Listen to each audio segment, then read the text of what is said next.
So there is a catalog of misconceptions, but they're not all the same. They vary in terms of how easier they are to address, to dispel. And so this is somewhat of a taxonomy adopted from some researchers. So we see that misconceptions can be very easy to address when they are at the single proposition level, and they become progressively harder when they affect our whole mental model and beliefs that we have about how the world works. So let's attack them one by one. So at the very basic level, we have proposition level misconceptions. So for instance, the idea that we only use 10% of our brain. That is actually not true. It's a very seductive idea. There's a lot of movies made about people somehow figuring out how to use all of their brain, and then they acquire superpowers, they're invincible. That's actually not true.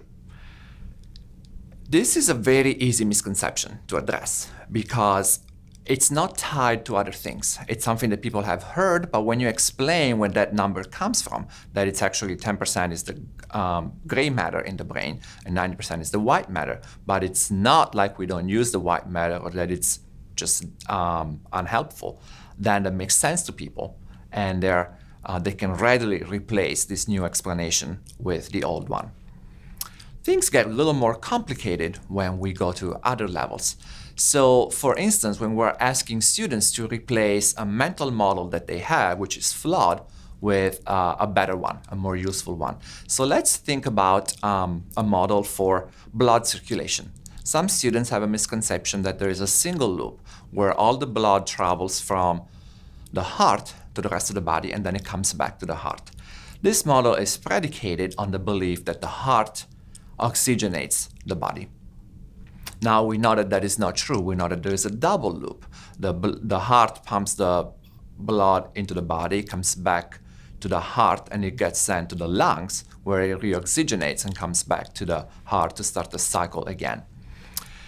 This is a little challenging because the model that students have is actually coherent. And when you mention lungs, students can treat that as just one more part of the body where the blood needs to be sent to by the heart, and not as a special organ with a special function in that process. So what we know about these kinds of misconceptions at this point is that they function first by accommodation. So students figure out early on that they have to accommodate, they have to include lungs when they talk about circulation to appease the professor, even though they don't really see what's so special about the lungs. And then only later on, if we force them to reason on the basis of their mental model. So if the function of the heart is to oxygenate the blood, where does oxygen come from? It comes from the air. We breathe it in. And so how does the oxygen get from the mouth and the nose to the heart? Now the model starts cracking because we don't see a clear connection immediately. It goes to the lungs from the mouth and the nose. Oh, so now you start seeing what's the special function of the lungs. So the strategy that we have found from the research is that in order to challenge flawed existing mental models, we need to make students reason on the basis of their models until they arrive to some kind of contradiction. And then they're ready to listen and adopt a new model. A third category of misconceptions are what some call ontological miscategorizations. These misconceptions aren't based on flawed mental models, more like incorrect or incomplete metaphors. Let's explore this idea with an example. In the diagram, we see an electric circuit with two light bulbs. Currently, the circuit is closed, and both light bulbs are lit. What happens to light bulb B when we close the switch S in the middle of the diagram? Take a second and try to predict what will happen. If you thought of electricity as a fluid, then you might have said that light bulb B becomes half as bright. The argument goes that when you close the switch, half the electricity goes down the wire with the switch, leaving half for the wire with light bulb B. But that's not actually what happens. Now, I'm a mathematician, not a physicist, so let's talk to an actual physicist to understand the question and why the fluid metaphor doesn't quite work. This is Dave Caudell, a doctoral student in astrophysics here at Vanderbilt University. Dave, we've got some circuits in front of us here. Can you kind of walk us through this example and what happens when the switch is closed? Absolutely. So when we have the switch open, you're basically completing a path from the batteries into the first bulb, and then out of the first bulb and into the second bulb, and then out of the second bulb to complete the circuit. So the potential has to be shared between these two bulbs. It has to travel through both these bulbs, and as you can see, these bulbs are kind of dim right now because they're kind of sharing it. When we throw the switch, what we've in effect done is we've short-circuited the first bulb. Wow, okay. And now this bulb has all of the potential to itself, and the current coming out of this bulb has two potential paths to travel. It could go through the second bulb, or it could just complete the circuit. Okay. It's going to take the path of least resistance, and it's going to bypass the second circuit. Okay. So that's pretty dramatic, right? So clearly the second bulb goes dark. It doesn't get half as bright. It goes dark. What's wrong with the water metaphor here? If I think of the water kind of going past the first bulb, and now it has this choice. Do I go down the closed switch, or do I go through the light bulb? I want to say half of it goes one way and half of it goes the other way. Why isn't that the right way of thinking about this metaphor?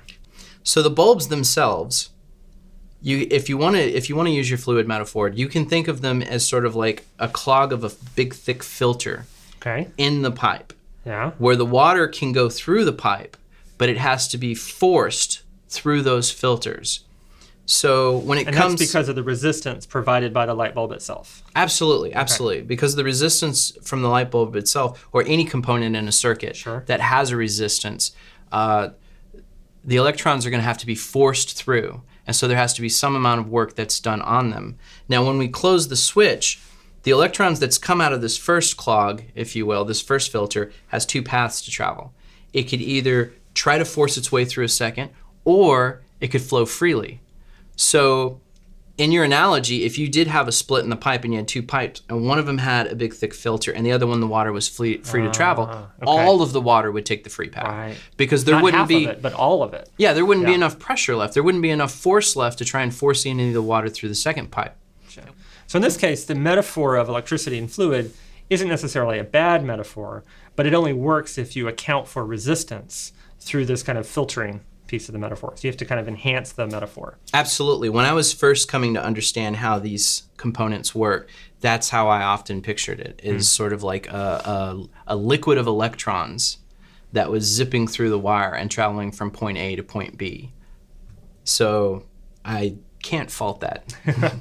And so when working with students with ontological miscategorizations, one step that we might take is making them aware of the metaphors that they're using and where the metaphors work and where they don't. And so if you figure out that a student is using this water metaphor, that's helpful actually, because then you can help them refine it in a way that actually captures the situation better. Well, thanks, Dave. This was really helpful. Oh, my pleasure.